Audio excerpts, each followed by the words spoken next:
Welcome to the All Ambient podcast, where we dig into the creative process, hear untold stories, and explore the brilliant minds behind some of the finest ambient music out there. I'm your host, Mike Graff. I'm excited to be in this together with you. Let's get going.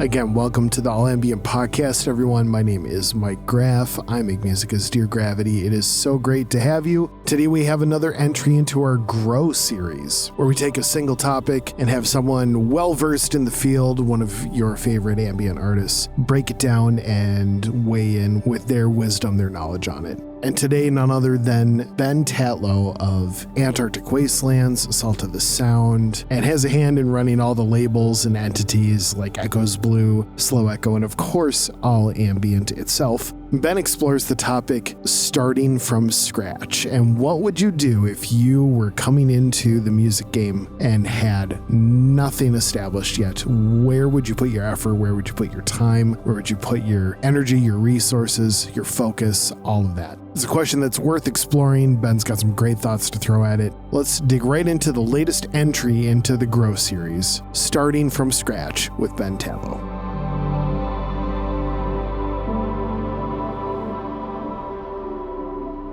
A question we recently received to the All Ambient inbox was basically along the lines of, what would we do as artists if we were starting from scratch today? No existing monikers, no existing label. What would our first steps be, and how would we kind of grow our audience and revenue streams kind of over those first 3, 6, 9, 12 months? So obviously, this has many, many different answers, and it would be very individual to each artist. But I thought I would have a go at answering this, not so much what I did, because when I started out, I mean, you could still message people on Spotify and message curators and ask them to put your music in their playlists. But what I would do today if I was starting out with a kind of blank slate. So the first thing I would do is have a 3-way split strategy around how to release music. So the first would be self-releasing music. There's huge value in self-releasing music just in terms of what you learn, but also given that you're owning 100% of the royalties, any wins that you do get algorithmically or editorially do go a fair amount further from a revenue perspective. I would release on labels, multiple labels if possible. So one of the key reasons for this is that they have, or they should have at least, inbuilt audiences that you can just kind of take advantage of. So you release with a couple of different labels, and they are going to put your music in front of people who you would otherwise likely not be in front of. So it's a great way of just getting new potential fans, new potential followers. But of course, you are going to exchange a percentage of your royalties for that. And then the third area would be collaborating with artists, and ideally collaborating artists at the same level that you're at, or even better, slightly bigger than you are. Maybe that's doing reworks for them. Maybe that's a straight collaboration. Either way, it would help to, or it does help to put your music in front of, again, another audience that you would otherwise not readily be able to be in front of. So moving on a little bit from this kind of 3-pronged approach to how I would release would be kind of where I focus my energy. Now, of course, I 100% believe it's important to kind of be in as many places as possible, test different things out, and then, you test things out and you find what's working, and then you leave some things behind because it's not working so well. That's been a core part of my own personal journey. But when you're starting out, focusing, I think, is helpful, because otherwise everything can feel quite overwhelming. So from a DSP perspective, the simplest and easiest platform to get traction is Spotify. Why is that? Most playlisters use Spotify. There's a really good system inbuilt into the Spotify platform for discovering both playlists, but also new music through their algorithmic network of playlists and different areas that music can be discovered. So definitely don't ignore other platforms. Sign up as much as possible to claim your artist profile on Apple Music, on Amazon, on Pandora, Deezer. On Amazon, you can pitch directly there as well, which is a great thing to do, but I would focus on Spotify. So how do we do that? What do we mean by focusing on Spotify? So I think there's a couple of key things that one can do. Firstly, playlisting. And this comes in many forms, but the simplest and the easiest and the freest is to create a few playlists yourself. Feature them on your profile and just make sure that your music is in there alongside other music that is similar in style. So give it a catchy name, the playlist, give it a nice artwork, get a few people to follow it so that it can appear in search. I think you need, it's either 2 or 5 followers to be able to appear in the search function. But in any case, get it on there, start listening to it. It's just as a quick and easy way you can have content on your profile as well. So when someone does come through to your artist profile, there's more for them to discover there, which is linked to your style of music. So definitely do that. Then the second thing would be to use Submit Hub. I know there are lots of other platforms like Submit Hub, Playlist Push and others. Submit Hub for me strikes a nice balance between the range of curators that are on there, but also not being a crazy expensive option. As a curator on Submit Hub myself, the whole thing is relatively reasonable. It feels fair in terms of the time that it takes to consider each submission. And also from an artist perspective, the amount of money that you are spending on each of them is not an unreasonable amount of money for what you get in return. So I would definitely recommend it. I know a lot of people have negative perspectives on things like Submit Hub for various different reasons. And outside of the ambient music space, I think there's some validity to that. Some curators, especially in the more indie space, are very, very picky. But ambient music, in my mind and in my experience, is pretty friendly and people want other people to succeed. So I think our acceptance rate on submissions is around 20%. I think that's about average for ambient music. So if you have a track that's out there already, I would 100% do a Submit Hub run, 10, 15 select curators. And yeah, I would expect to get a decent amount of approvals if it is in the style that those curators are looking for. A lot of people are also, I'm sure you have seen this as well, doing essentially Instagram ads to promote playlists. Why do they do this? Well, why are we doing any of these things with Submit Hub and getting people to listen to our music? Well, ultimately, it is about getting the algorithm to wake up to your music. And to do that, it needs to have enough data, whether people enjoy it, whether people like it, whether they listen all the way through, whether they add it to their own playlists. If they do that, then Spotify are very likely to start putting it into the radio station, putting it into other algorithmic playlists. And over time, that has the potential to really supercharge the growth of your music on Spotify. So personally, I am not a massive fan of the playlist ads, but they can be very effective in getting people through to a playlist and listening to your music and giving Spotify, therefore, that data on it to be able to then over time add it into or allow it to go through to the algorithmic playlists. The simplest way of doing that is through there are many simple ways of doing this, but one of the simplest ways is through a service called Hypedit. So you can search for that. It's relatively inexpensive also. Obviously, you are going through Meta. It kind of links into Meta and their ads platform. So there is a little bit of a setup there, but the amount of money that you have to put into it is not an insane amount of money, and it can go quite far if those ads go well. So definitely something to consider alongside Submit Hub, alongside having your own playlists. And with all of this, basically it is, as I said, getting enough data, giving Spotify enough data on your music so that it gets algorithmic traction. And so with future releases as well, you're starting to appear in Release Radar, you're starting to appear in Discover Weekly, and of course, the big one being radio. Another thing on Spotify that you can do, which is super easy, is just make sure your profile looks really great. There's a bio,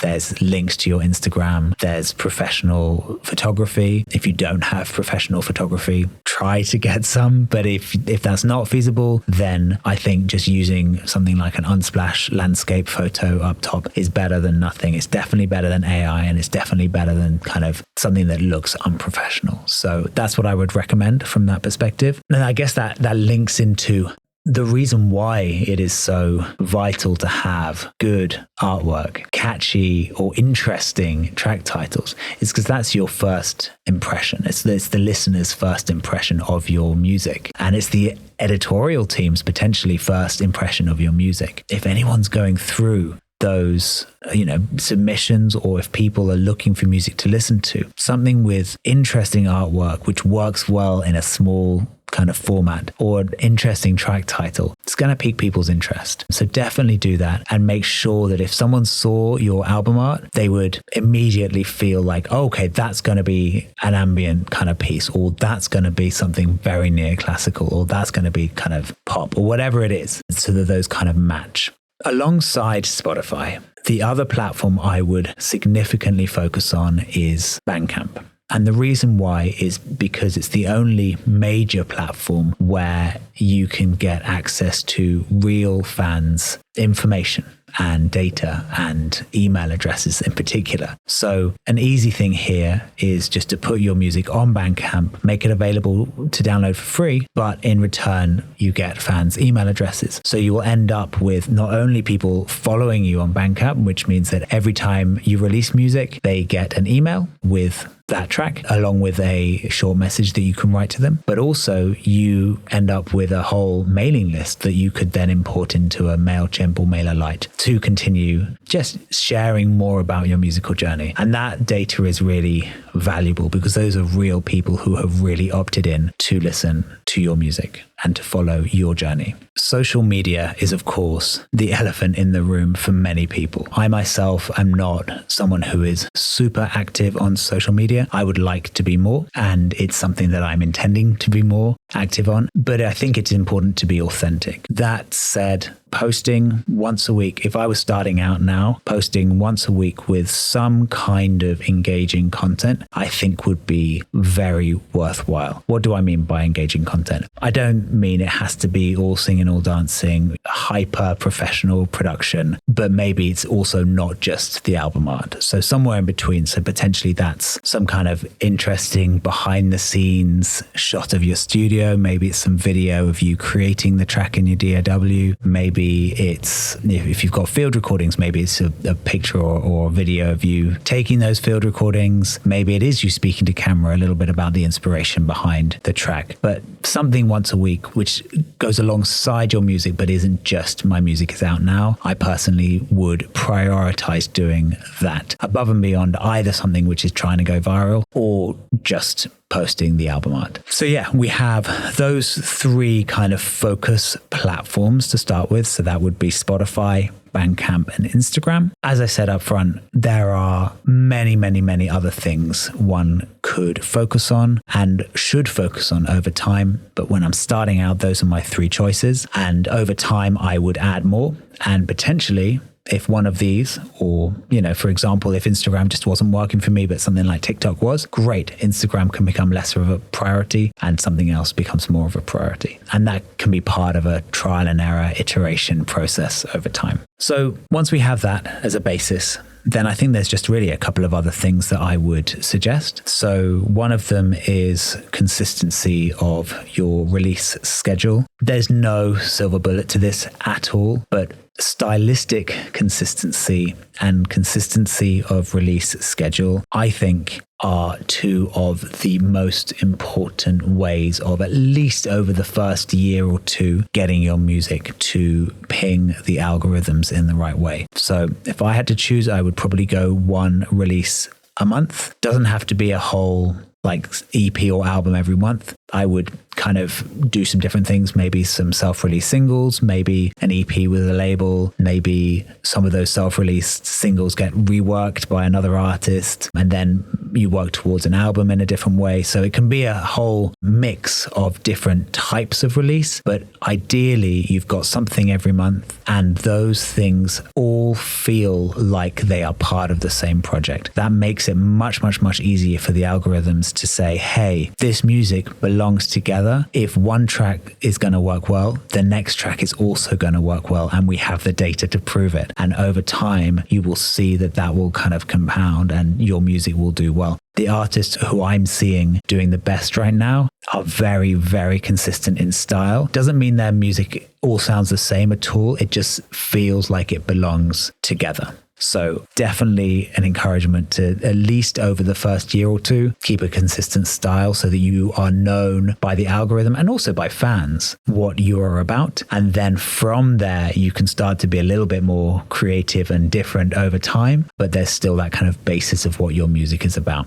And finally, I would encourage you to track some key metrics over time, month by month, so you can start to see if any trends emerge. So social media followers would be one. I know that not everyone likes to do this or place any weight on it. And I agree, I wouldn't place a huge amount of focus on what those numbers are, but I am interested to see if any trends emerge, time of year surrounding a key release, those kind of things. I think Spotify followers are good to track as well, just to see that there is a kind of continued growth and maybe even getting towards more than just, 10 followers a month. Maybe it becomes 20 followers, 30 followers, 40 followers. We started seeing that increased growth coming through. I think that's really helpful to see how your music is starting to build. And similarly with Bandcamp, what those kind of numbers are. And alongside the social media or the follower numbers, I would track income by the different income streams that you have. So that can look so different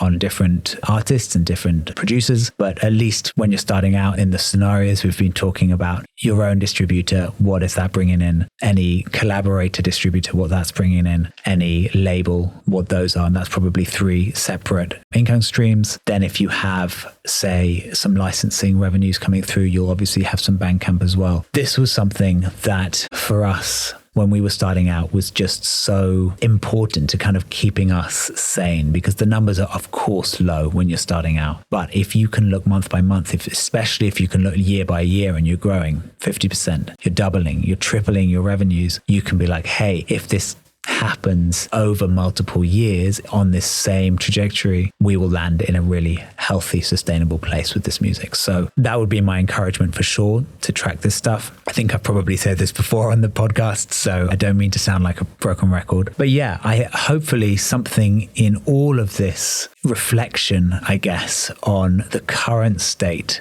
of at least the ambient music ecosystem is helpful if you're starting out. If you have any questions, if you have any comments, please let us know at podcast@all-ambient.com. I'd be very happy to do a second Grow series on this if there are specific, more detailed questions. And I'm sure the other members of the All Ambient Roundtable would be happy to jump in as well on a future roundtable or in another context as well. So thank you so much for listening. Hopefully something of this was helpful. And yeah, go out, make great music, and see you soon.